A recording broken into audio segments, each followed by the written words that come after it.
Atención a no conformidades en un sistema de gestión de la calidad ISO 9001-2015.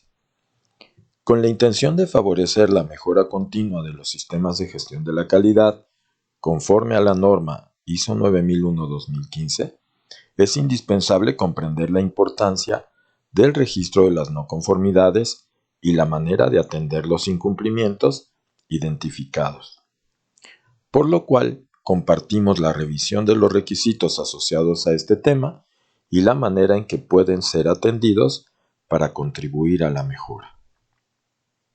Iniciemos con la revisión de las definiciones establecidas en la norma ISO 9000-2015, la cual describe que una no conformidad es el incumplimiento de un requisito.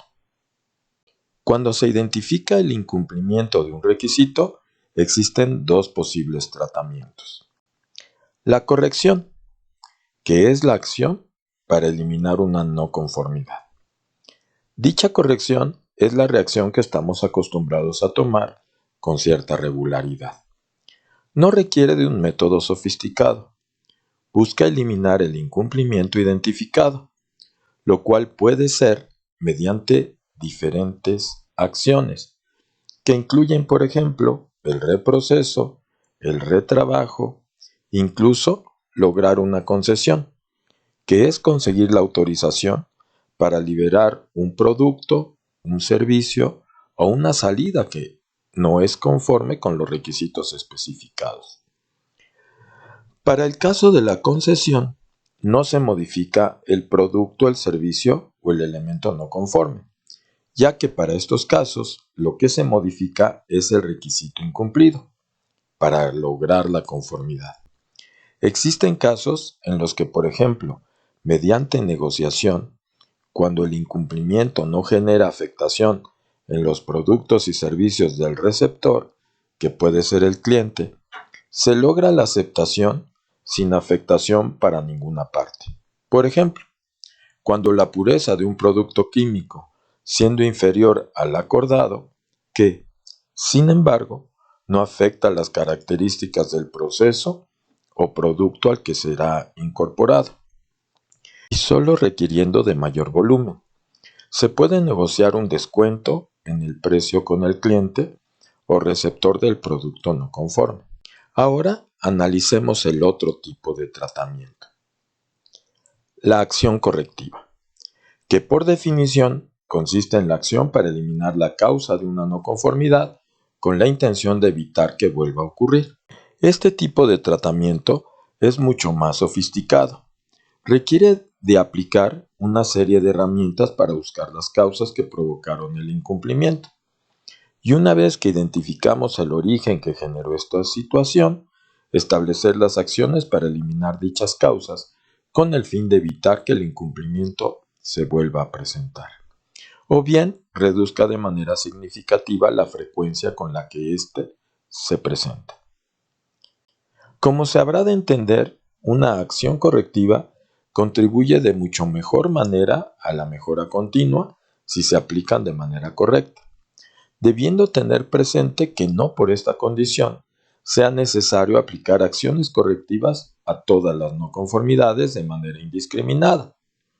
El hecho de pretender aplicar acciones correctivas a todas las no conformidades es contraproducente para la mejora. El pretender hacerlo de esta manera provoca exceso de trabajo y, en consecuencia, falta de funcionalidad del sistema de gestión de la calidad. Una buena acción correctiva requiere normalmente de inversión de recursos, incluyendo el tiempo, el recurso financiero, lo que justifica, al haber seleccionado correctamente los incumplimientos, que por sus características aporta valor. Las correcciones, al ser necesarias en mucho mayor medida, son atendidas con mayor frecuencia. Como se ha comentado anteriormente, de hecho su aplicación y el registro son indispensables para cumplir el primer propósito establecido como resultado del sistema de gestión de la calidad en la norma ISO 9001-2015. Como uno de sus dos propósitos, cuando una organización necesita demostrar su capacidad para proporcionar regularmente productos y servicios que satisfagan los requisitos del cliente y los legales y reglamentarios aplicables, por lo que la atención y registro de los incumplimientos es necesario, particularmente cuando dichos incumplimientos son a los requisitos de los productos y servicios.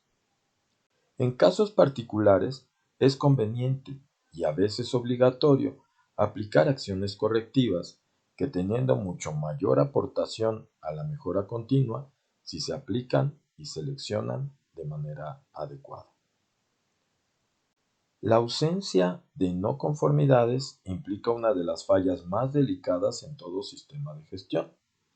Con el fin de atender de manera afortunada las no conformidades, en ese sentido, es importante revisar de manera cuidadosa los requisitos de la norma ISO 9001-2015 relacionados con este tema, para que cuando proceda se determinen y apliquen las acciones necesarias de manera adecuada. La identificación de las no conformidades las podemos ver resumidas a través de analizar las mediciones relacionadas con el requisito 913 correspondiente análisis y evaluación. Pueden observar a lo largo de los diferentes incisos que contiene este elemento, incluye referencia a las 4 mediciones fundamentales en sus 3 primeros incisos. Estas son las que principalmente aportan información para identificar los incumplimientos. Además, si analizamos los requisitos relacionados con estos incisos, podemos observar cómo la norma nos conduce al tratamiento requerido de manera particular. Vayamos al primer inciso. El inciso A establece que se debe revisar la conformidad de los productos y servicios. Este tema tiene que ver directamente con el requisito 8.6. En este apartado, lo que establece la norma es que se deben implementar las disposiciones planificadas en las etapas adecuadas para verificar que se cumplen los requisitos de los productos y servicios. Regularmente 8.6 son actividades de evaluación de dichos productos y servicios. Esta evaluación se debe realizar claramente tomando como base los requisitos establecidos para ellos. Si revisamos la norma, en el apartado 8.23 obliga a que se determinen esos requisitos. Incluso exige evidencia documentada de la identificación de estos requisitos, que son de 4 tipos particulares.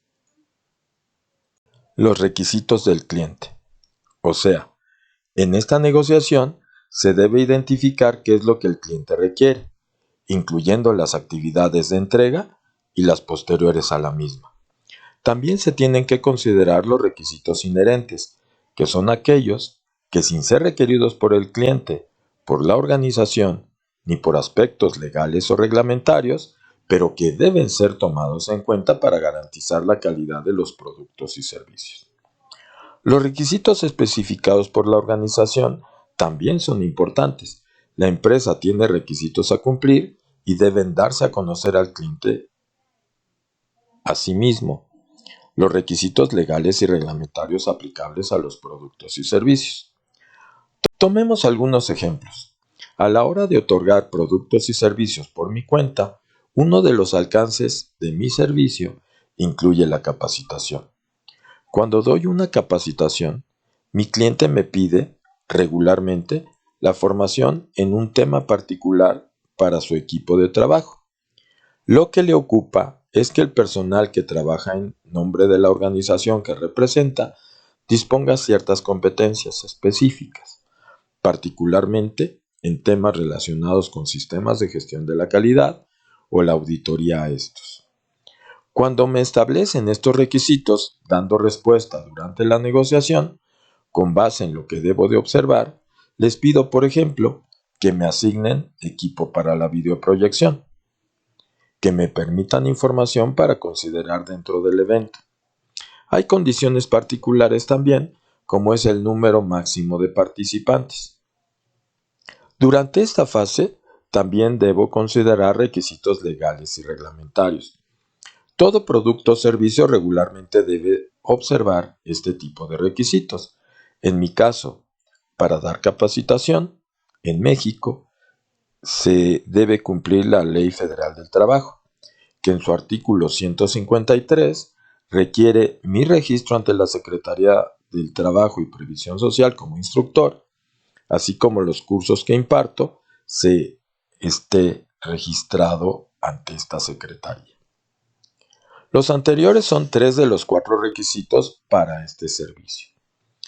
El único que no declaré fue el inherente.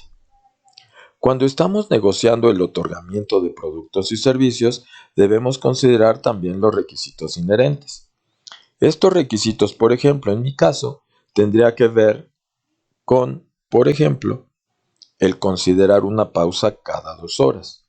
No es que lo pida el cliente, que lo requiera la ley, que a mí me interese aplicarlo, pero si no lo tomo en cuenta, el resultado del servicio se puede ver afectado. Por ejemplo, también, como las cargas teóricas de este tipo de temas son complejos, evito dar teoría por la tarde. Si después de tomar alimentos doy teoría, el evento se vuelve muy denso. Las personas ponen poca atención, empiezan a distraerse. Entonces, a la hora de diseñar el curso, promuevo que la fase vespertina se aplique particularmente para realizar dinámicas. Este tampoco es un requisito que me pide el cliente, no es requisito de ley, pero es un requisito inherente que debo aplicar. De tal manera que cuando se miden los productos y servicios a lo largo de los procesos de operación, regreso al requisito 8.6, debemos ir confirmando que todos esos requisitos se cumplen, tanto los del cliente, los inherentes, los de la propia organización y los legales y reglamentarios. Con cierta regularidad puede suceder que alguno de estos requisitos no se cumpla. No somos infalibles. La propia norma prevé que esto pueda suceder. De hecho, si retomamos lo que establece el capítulo 1, el primer objetivo del sistema precisamente es tener esta capacidad para identificar qué tan regularmente los productos y servicios que se otorgan cumplen los requisitos, ocupándose particularmente de los del cliente y los legales y reglamentarios aplicables. ¿Qué quiere decir? Que si, por ejemplo, yo estoy midiendo los productos y servicios a lo largo de mis procesos operativos, considerando los criterios de aceptación para confirmar el cumplimiento de los requisitos, es natural que se van a presentar incumplimiento eventualmente. Les pongo ejemplos. Requisitos legales y reglamentarios. Comentaba que en mi caso, uno de ellos es registrar los cursos ante la Secretaría del Trabajo y Previsión Social. Hay condiciones particulares para que me registre en el curso. Las personas que atienden en esa dependencia me piden, cuando registro el evento, que hubiera impartido el curso entre 2 y 4 ocasiones.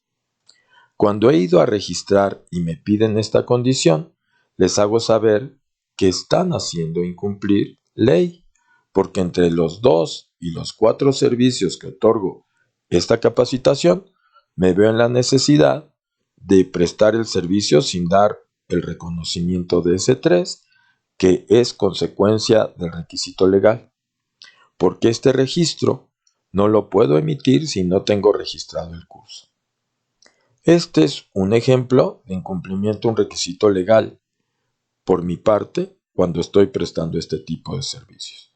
Hay muchos otros ejemplos.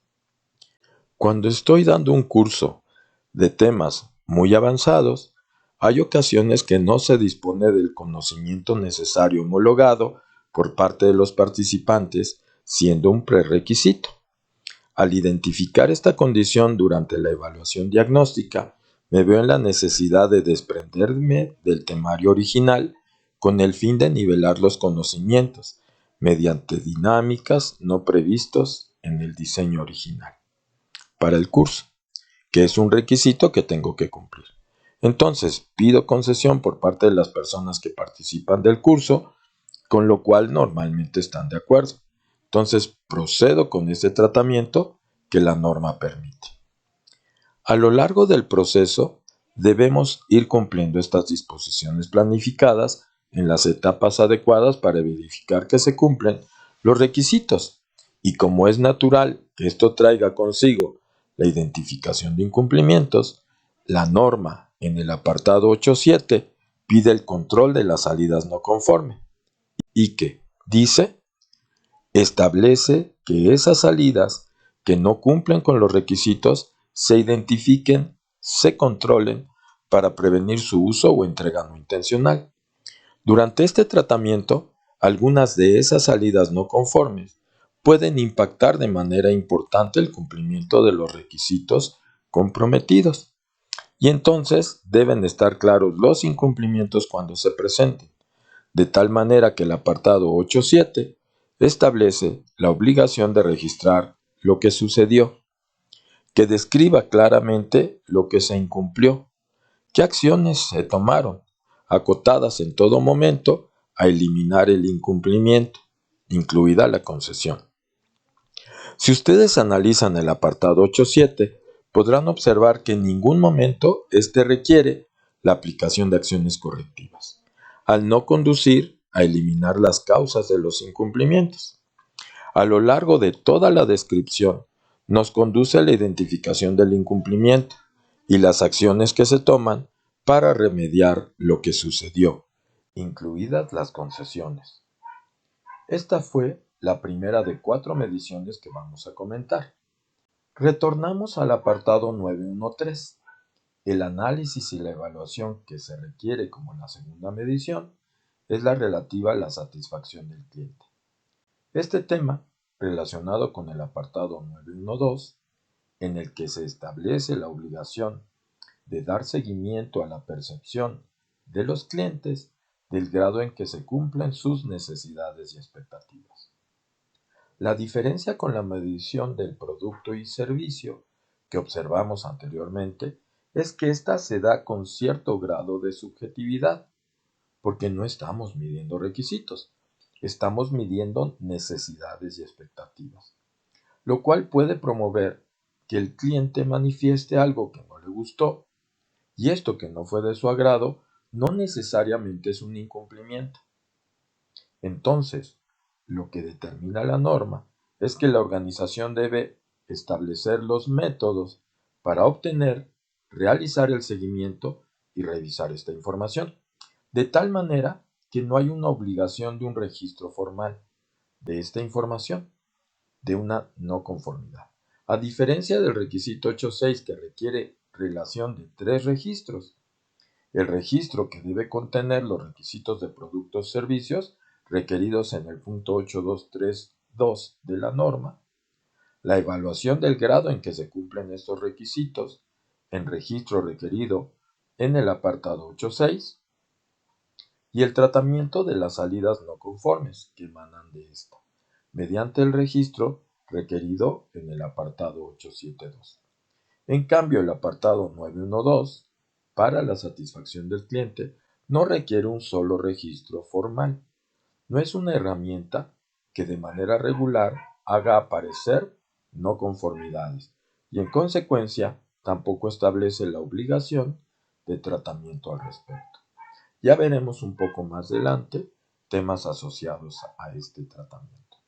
Nos conducimos al apartado 9.1.3 nuevamente, aunque ahora a revisar el inciso C, que relaciona dos mediciones diferentes. La primera, relativa al desempeño del sistema de gestión de la calidad, la cual es equivalente a la auditoría interna establecida en el requisito 9.2. En este, determina que la evaluación es sobre la conformidad de los requisitos propios de la organización para su sistema de gestión de la calidad y los requisitos establecidos en la norma ISO 9001-2015, por lo que a través de esta evaluación también vamos a poder encontrar incumplimientos. Y observen lo que establece el requisito 9.2.2 en su inciso E, en el que exige realizar corrección y tomar acciones correctivas. de tal manera que a diferencia de la medición del producto y servicio que pide de manera obligada aplicar correcciones, a diferencia de la medición de la satisfacción del cliente que no pide ningún tipo de tratamiento al no estar relacionada claramente con la evaluación de requisitos, para este último caso, por su naturaleza, obliga que cuando se identifique un incumplimiento a requisito detectado durante auditoría interna, es obligada la aplicación del doble tratamiento, tanto la corrección como la acción correctiva. Pasamos nuevamente al apartado 9.1.3, que en la segunda parte del inciso C conduce a la evaluación de la eficacia del sistema de gestión de la calidad. ¿Qué es esto? Bueno, la medición de la eficacia del sistema de gestión de la calidad tiene que ver con el logro de los objetivos de la calidad.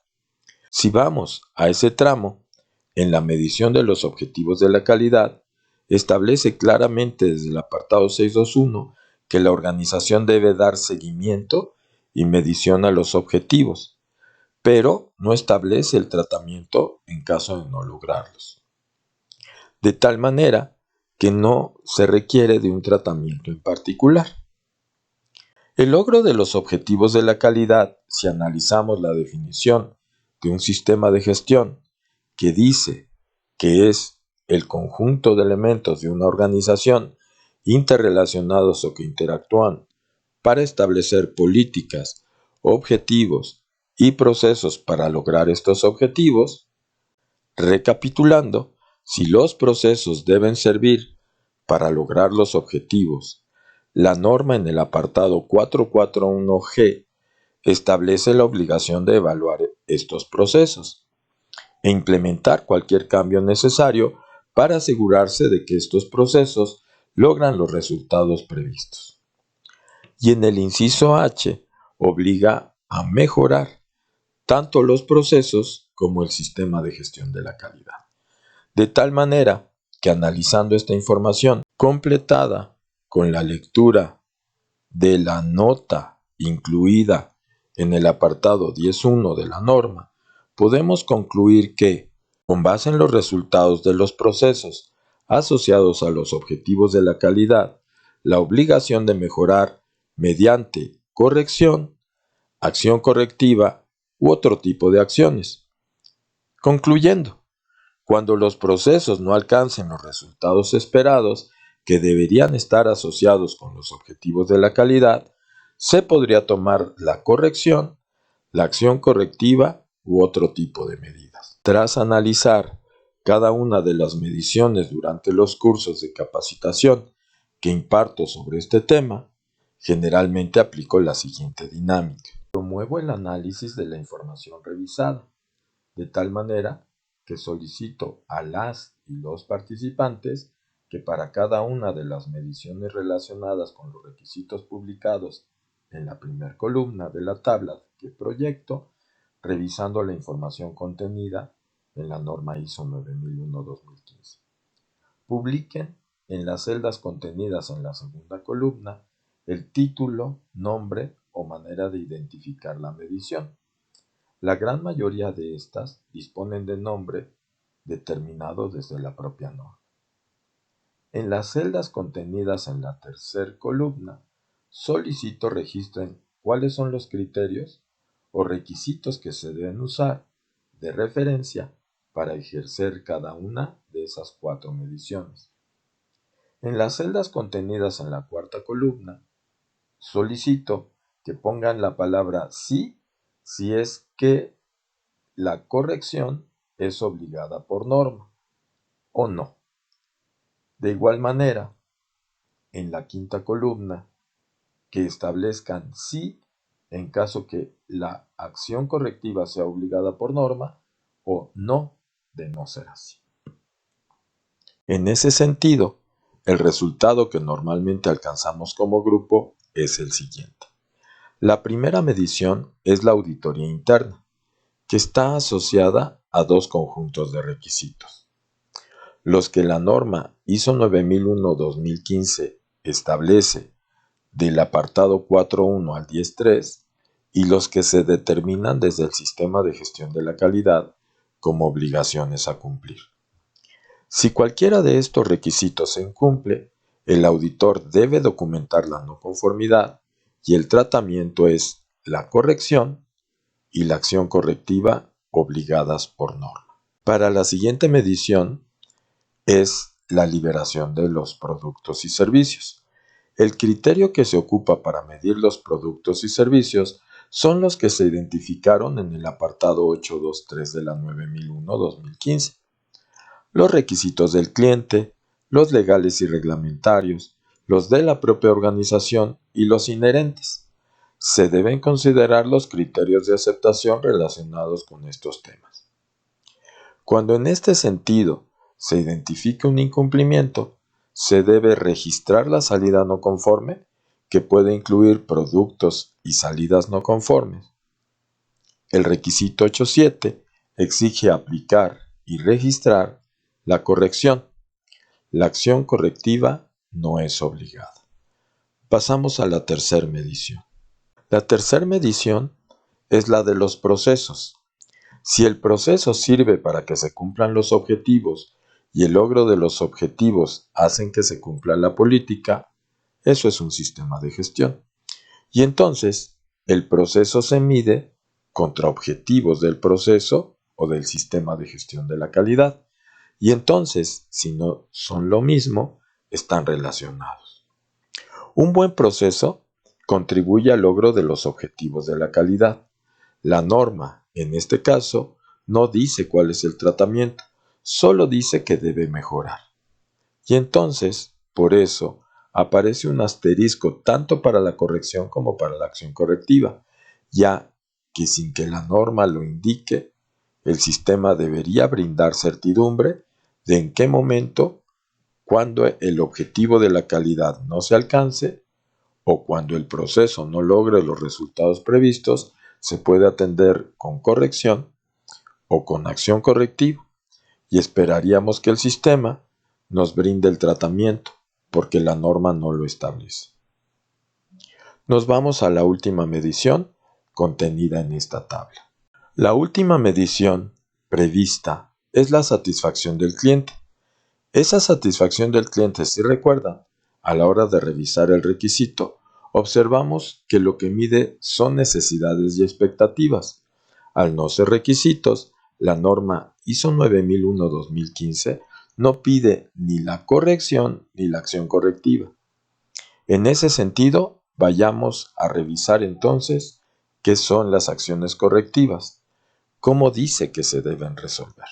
La descripción del apartado 10.2, correspondiente a no conformidad y acción correctiva, establece que cuando ocurra una no conformidad, incluida cualquiera originada por quejas. Comprendamos este elemento. Es importante tener presente que cuando se mide la satisfacción del cliente, no evaluamos el cumplimiento de un requisito. Estamos midiendo qué tanto le agradó, qué tan satisfecho quedó sobre el cumplimiento de sus necesidades y expectativas. Y en consecuencia de esta medición, de manera natural, no aparece una no conformidad.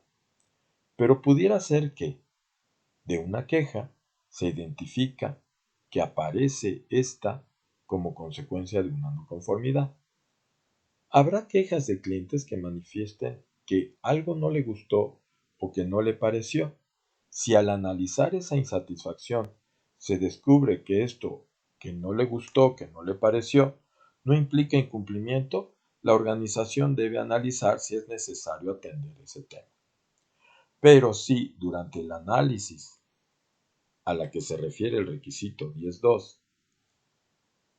como consecuencia, se descubre que la insatisfacción o queja es porque incumplimos algún requisito, por ejemplo, se queja de que no recibió a tiempo su producto, y al revisar el caso, descubrimos que en realidad la entrega no se realizó conforme nos habíamos comprometido. Ese sistema está fallando. Está fallando porque no está cumpliendo el cometido de confirmar el cumplimiento de los requisitos comprometidos con el cliente y está siendo él quien está confirmando la aparición de ese incumplimiento. Esto no debería suceder, pero es posible, y por tanto la norma lo tiene previsto. En caso de que una queja sea originada por una no conformidad, se tiene que considerar dentro de las no conformidades identificadas. Dando continuidad al análisis del requisito 10.2.1, correspondiente a las no conformidades y acciones correctivas, conduce a que todas las no conformidades deben ser revisadas sin importar su origen. Al revisar el inciso A, conduce que se debe aplicar la corrección cuando sea aplicable, lo cual, de acuerdo con la revisión realizada, es de manera obligada para las que surgen de liberación de productos y servicios al identificar una salida no conforme, así como para las que se identifiquen de auditoría interna. Es necesario, además, atender por este tratamiento las que la organización determine conveniente. La norma no establece la obligación de atender todas las no conformidades mediante corrección ni mediante acción correctiva, de tal manera que, al revisar el inciso B del requisito de no conformidad y acción correctiva, conduce a la evaluación de la necesidad de acciones correctivas, las cuales indistintamente deben aplicar para las que se identifiquen durante auditoría interna, según hemos revisado. Además de ser necesario considerar otros criterios, como podrían ser la gravedad de la no conformidad, la frecuencia con la que se presenta un incumplimiento para determinar los casos que justifiquen la inversión de recursos para aplicar acciones exitosas que contribuyan de manera relevante a la mejora continua del sistema de gestión de la calidad. Cuando de manera arbitraria se obliga la aplicación de acciones correctivas a toda no conformidad, por ejemplo, por juicio del auditor interno o externo, o por criterio de la organización, el sistema de gestión de la calidad se puede ver poco funcional, incluso inoperante. Puede incluso propiciar que las no conformidades del tratamiento que se da no se registren, lo cual es requisito fundamental al aportar información indispensable para la toma de decisiones. Además de que de no hacerlo, incumplimos el primer propósito de un sistema de gestión de la calidad, de acuerdo con lo descrito en el capítulo 1 de la 9001-2015. Si te interesa conocer algún otro tema relacionado con la norma ISO 9001-2015 o la norma ISO 19011-2018, por favor, haznoslo saber.